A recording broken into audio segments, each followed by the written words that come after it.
They're calling it the most historic week in Kansas City history. Really? A Super Bowl, a massive World Cup announcement, and signing the biggest Royals contract in Kansas City history?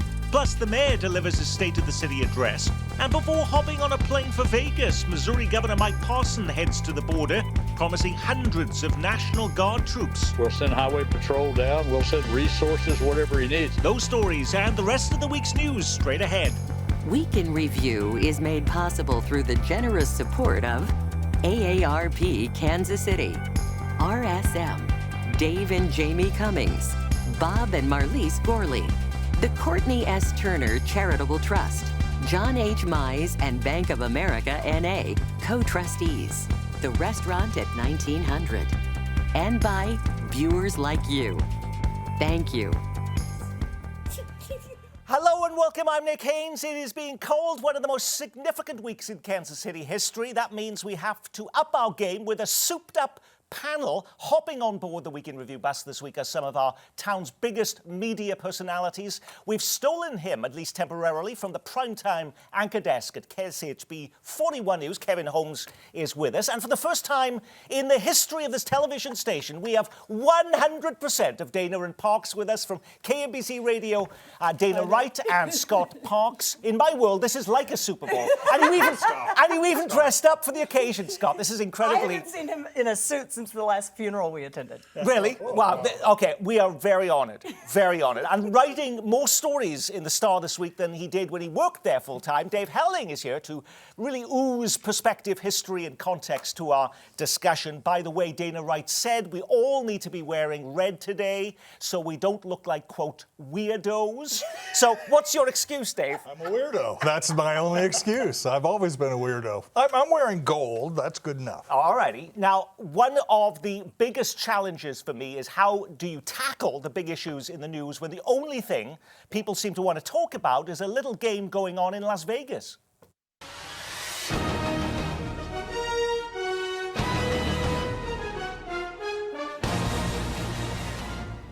Alrighty, just before the show, I went to the Star website, and the first 20 stories on there right now are all about the Chiefs, including a breakdown of every dress Taylor Swift has worn to the team's games, and a similar picture playing out across our local TV channels, where it seems like 97.8% of the entire crews of our TV stations are now in Las Vegas. Kevin, you're the biggest deal there.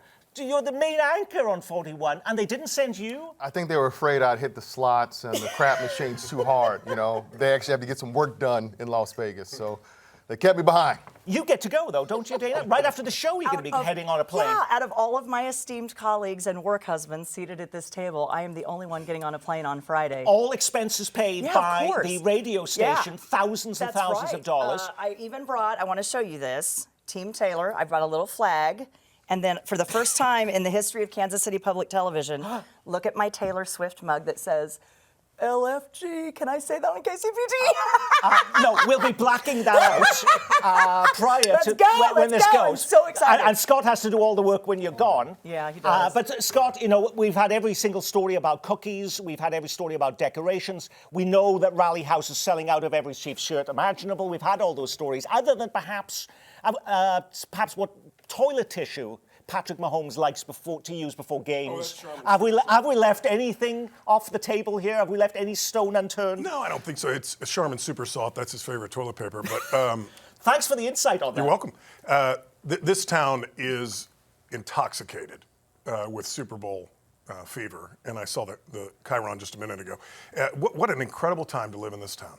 And I was telling my daughters the other day, both too young to remember the 1980s, where you could go to Arrowhead Stadium and sit with about 20,000 of your best friends and watch a football game.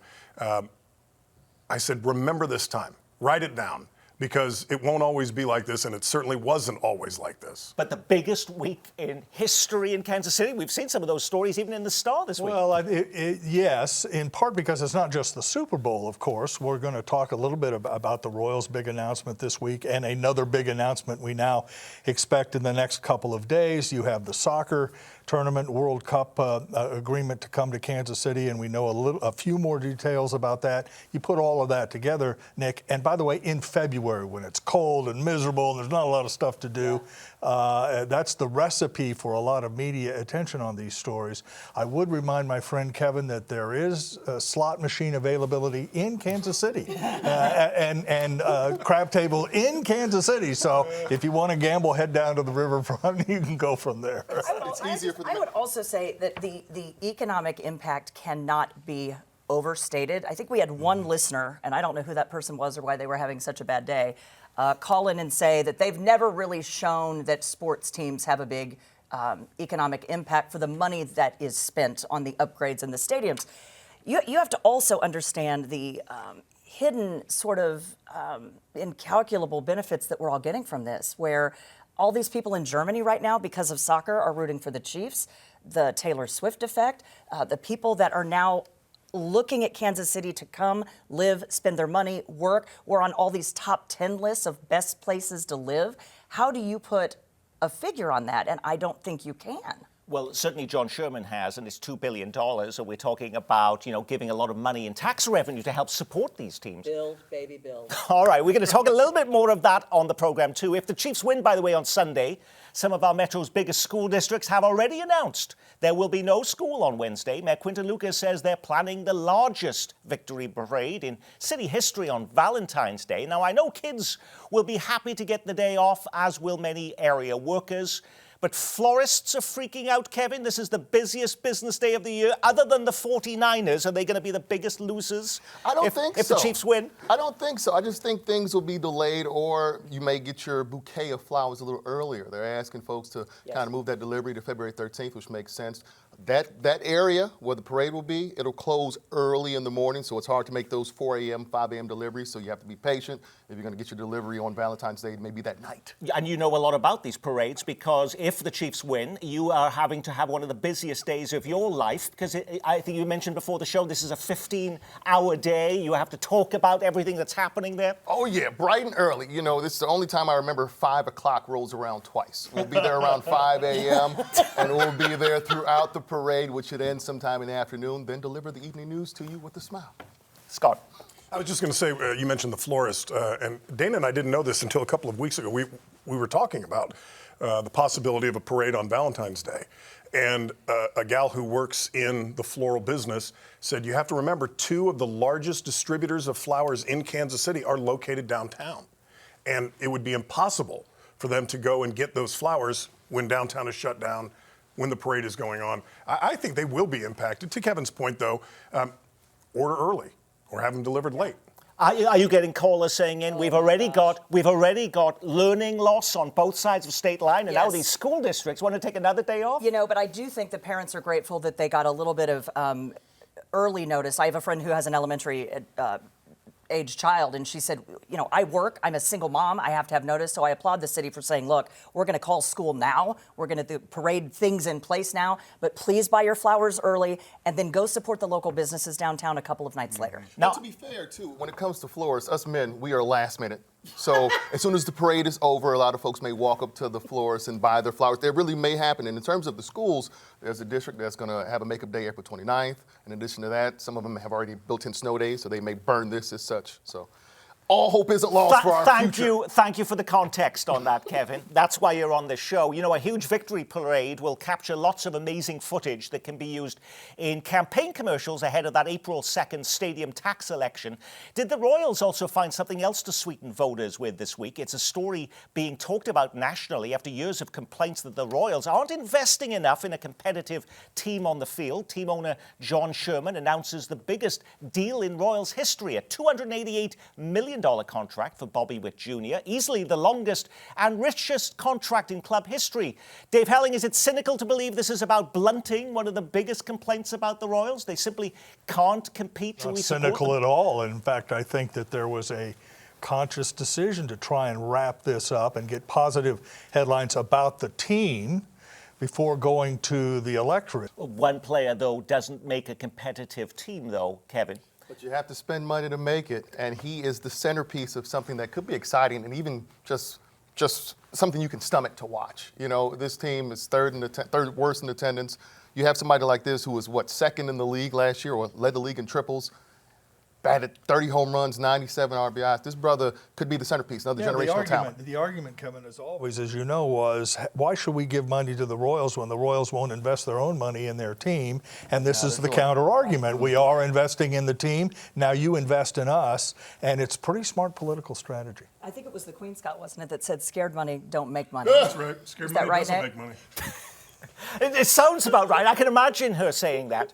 Sounds more like Meghan Markle. Are you confusing the two? Okay. Speaking of John Sherman and that announcement, he is finally ready to put us out of our misery after delaying a decision about where they plan to build the new ballpark. It looks like he's now ready to reveal all in a news conference with reporters. The Royals owner says he will make the announcement, quote, meaningfully ahead of early voting for the upcoming stadium tax. Well, guess what? Early voting begins next week. February 16th is when military voters can begin sending in absentee ballots for the April 2nd election. While the Royals have floated several locations for its new ballpark, we've heard from multiple sources that the team has settled on a stretch of land next to the Power and Light District. It would include parts of that iconic glass Kansas City Star Press Pavilion building, which would be demolished to make room for it. Is that still the thinking, Scott? It is, and back to the previous conversation, I think the signing of Bobby Witt Jr. is huge because a week ago, if they had not done this, a week ago I would have thought there's no way that Jackson County voters would ever get behind a new ballpark for the Kansas City Royals. Let's be clear, however. Naming the site for the stadium is just part of the equation. They can tell us where they're going to put it downtown. We still don't know how much it's going to cost, or how much the Royals are going to pay, or how much the state might pay, or what the timetable is for construction. And most crucially, in my mind, we do not have signed extended leases with either club that guarantees they will both be here for the length of the tax. Those are all important questions that remain to be answered. We need these stadiums, but you have to tell us what we're voting on, how much it's going to cost, for all of the reasons Dave just mentioned. But our slavish devotion to sports, though, doesn't that trump all of these other calculations, the nitty-gritty details of taxes and so forth? Well, I think when you're talking about the Chiefs, yes, I think it trumps it. But there is a lack of support in this town for the Kansas City Royals. I went to 2 games last season, and I was alone. And if they were to put a Chiefs tax on the ballot and then a Royals tax on the ballot, the Chiefs would pass and the Royals would fail. But here's the deal. It's all about location, location, location. If it's in downtown, you can build around there. Businesses will definitely reap the benefits as well. And it's more viable. A lot of folks will go there. You see it, this has been set in several cities. Not to challenge you, Kevin, but just simply regarding the economic development around a stadium. Where is it? The Truman Sports Complex has been there for 40 years. 50. 50, sorry, I beg your pardon. There's nothing there. And I mean, there's a Taco Bell, an empty hotel, and the Fellowship of Christian Athletes. Which also shows why it doesn't work out there, at least not for baseball. Well, but it's a fair question, and I don't know that I'm agreeing with it, but it's a fair question to ask. If the businesses follow the teams, why is there a Taco Bell and a gas station? There's nothing out there. Well, I think Why? if you look downtown, though, there already is something in place to start with versus out along I-70, the Truman Sports Complex, where, like you said, you can get a hot sandwich other than a Taco Bell or Burger King over there. Now, the Chiefs broke their silence about what renovations they want at Arrowhead Stadiums if this tax passes. Team owner Clark Hunt says creating a better fan experience inside and outside the stadium was high on the agenda. But guess what is not on the priority list? A roof or a dome to keep fans toasty during those brutal winter games. Clark Hunt says he's a big believer in playing football outside, which he thinks gives the team an advantage. Do you think the fans would agree, Kevin? Oh, without question. You look at some of your cities like Kansas City, like Baltimore, Green Bay, that snow, even Chicago, sometimes, but though that snow, that weather, it really gives you a home field advantage. Now, the problem is Kansas City will never host a Super Bowl without a dome. Now, that's the question. Is it worth that trade-off? Or a Final Four. But they also want to have sort of year-round events there. I mean, and you could do that. You could have the sort of Taylor Swifts of the world and the Beyoncés in January if they had a roof over Look there. at what just happened in Buffalo, where they asked the fans to come and bring your own shovel and dig out from underneath the snow. So if we're going to do it, Why not do it? You don't renovate the kitchen without putting in new countertops. Put a roof on the thing. And if you were ever to do it, now is the time when this city is so Chiefs-centric. You could get away with it. So why aren't they doing it then, Dave? Well, in part, I think because voters rejected a tax for a roof on the stadium in 2006. Jackson County had said, no, we don't think a roof is important. Without a roof, though, you're talking about a stadium that gets used 10, 12, 14 times a year, about once a month, for a $1 billion taxpayer But you can investment have all over those time. events there all year round. You can, but you've had Taylor Swift there, and I've seen concerts.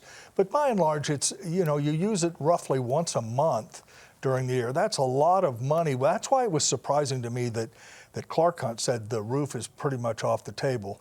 For those who think that somehow the other things he put on the list are definitive, what, improve the fan experience? Yeah, I mean, but how? What? How much? When? And by the way, what role will the soccer tournament play? And let's talk about that. Yeah, I mean, you ask the question and I'll try to answer. All right. I know there's a lot of hype about the World Cup coming to Kansas City. To borrow the words of Will Ferrell in the movie Anchorman, did it just become a huge deal this week? Kansas City punching above its weight in landing not just a couple of early round games, but 6 matches, including a highly coveted quarterfinal game. Get ready for the greatest FIFA World Cup ever. This is more than just a match, in a way. This is really something transformative for Kansas City in the years ahead. We earned it, and we are going to be so ready to showcase Kansas City and our region and deliver the most incredible experience for everybody who comes. Pencil in June 16th, 2026 in your calendar. That's when the World Cup will roll into town. It'll be here for 26 days, ending July 11th with a quarterfinal match. That's an awful long time. Wouldn't that, Scott, make this event longer than an all-star game, the Big 12 basketball tournament, the NFL draft, a Republican and Democratic national convention in town combined? This will be, without question, the greatest, biggest sporting event in Kansas City history. And I say that understanding that the Chiefs are going to another Super Bowl. And AFC championships are played in this town all the time these days.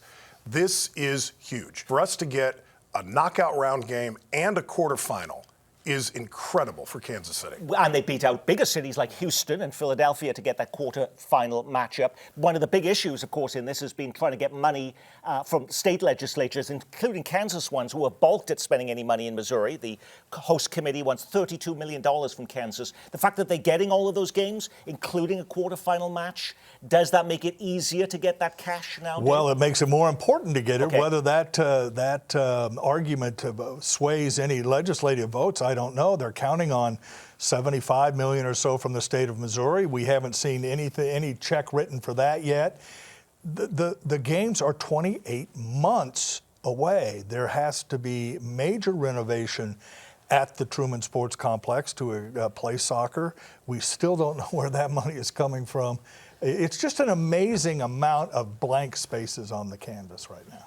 True, but it's just, as a Kansan and a huge soccer fan, it's disappointing to me that there hasn't been more movement in that state to help out financially, because these teams, when they come over, bring their fans with them.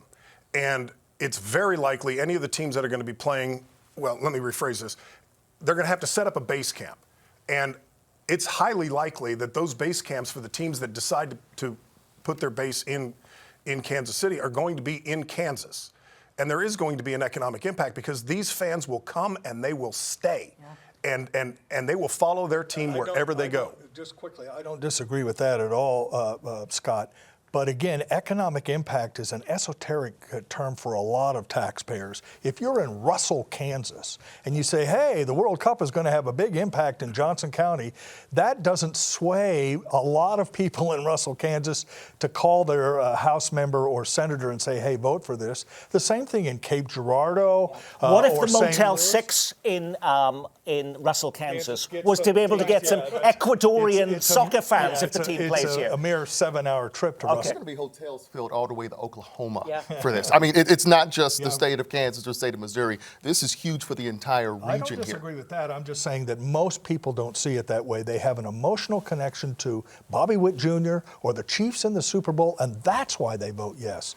Voting yes for soccer when they don't even know the teams that are playing is a tougher sell. Not impossible, but tougher. All right, Tough some game. quick hits on some other stories, because you believe it or not, there are some other issues going on. It didn't get a whole lot of attention due to all the Super Bowl coverage, but before boarding a plane for Vegas this week, Kansas City Mayor Quinton Lucas delivered his State of the City address, and along with the upbeat messages was one significant storyline.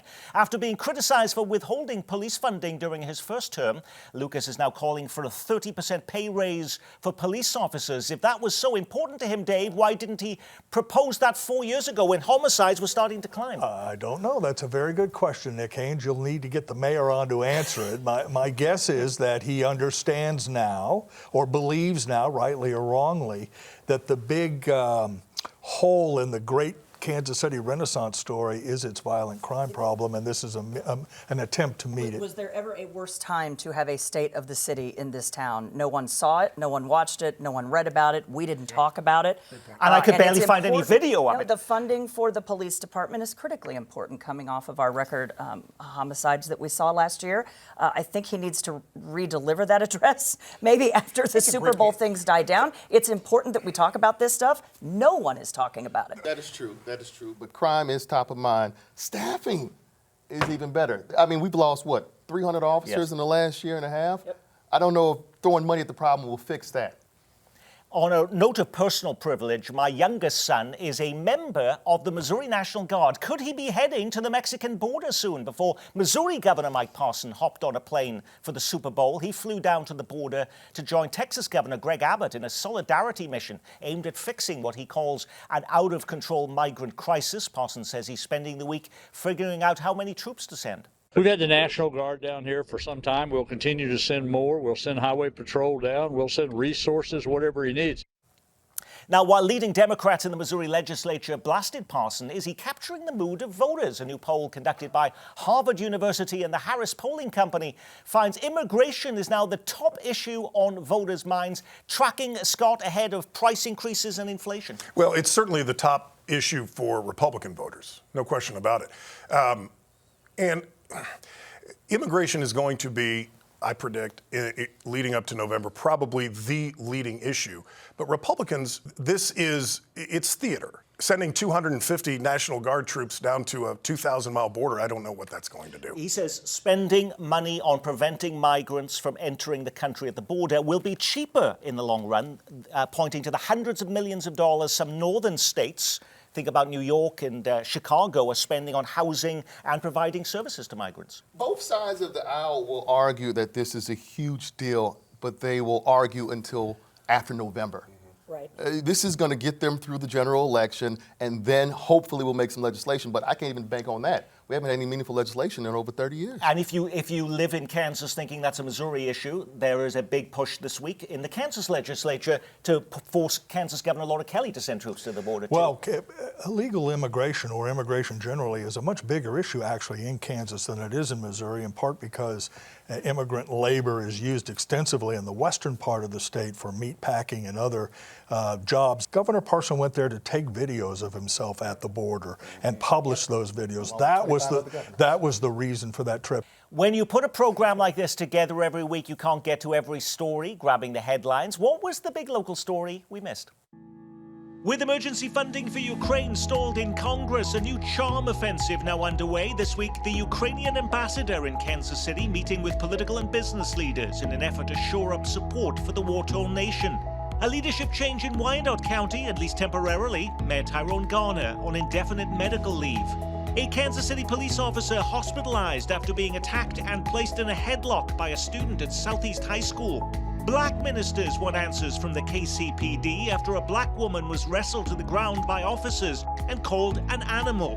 Police were called after a dispute with a bartender in the Power and Light District. Is the easy cash finally running out in Kansas? Revenues are down for the third straight month, prompting calls to hit the pause button on tax cuts. That didn't last long. The Washington Commanders fire Eric Bieniemy less than a year after he left the Chiefs. Mizzou salivating over a $62 million anonymous gift, the largest in the athletic program's history. And we know Kansas City is rocking the sports world. Now we're rocking the music scene. Kansas City recording the highest TV ratings in the country for Sunday's Grammy Awards. All right, Dana Wright, did you pick one of those stories or something completely different? I picked something completely different, although shout out to Taylor. We love her. We love that she's part of the Kansas City community, and I could not be more excited to maybe see her just for a little bit coming up this weekend.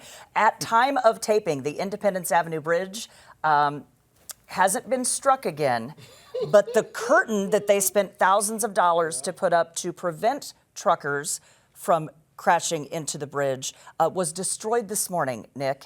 And that is money taxpayers are not going to get back. We are going to talk about that with the mayor on our program today. Kevin. Harrisonville police investigating 4 overdoses of fentanyl in just 5 days. And everyone said, I don't recall doing fentanyl, I just smoked marijuana. So it's something to look at in some of our communities in Missouri. Scott. I would have taken Dana's, but she went first. So I'm going to go with the Taylor Swift and the Grammys viewing in Kansas City, because for all the times that you hear people say, "Oh, I'm so sick of Taylor Swift. I don't want to hear about the Swifties anymore." The fact that Kansas City was the #1 market for the Grammys tells me that this town loves her, cares about her, and wants her to win. Dave. Eric Adler, my buddy at the Star, has an amazing story this week about Jason Kander's involvement in the evacuation of more than 300 Afghans after the Taliban took over that country a couple of years ago. He was central to saving, as I say, more than 300 Afghans from falling into the hands of the Taliban. I recommend everybody read it. All right, and on that we will say our week has been reviewed, courtesy of 41 News anchor Kevin Holmes and former Star newsman Dave Helling, and 2 to 6 weekdays on 98.1 FM KMBZ. She is Dana Wright, and he is Scott Parks, making history again on this program. And I'm Nick Haynes. From all of us here at Kansas City PBS, be well, keep calm, and carry on.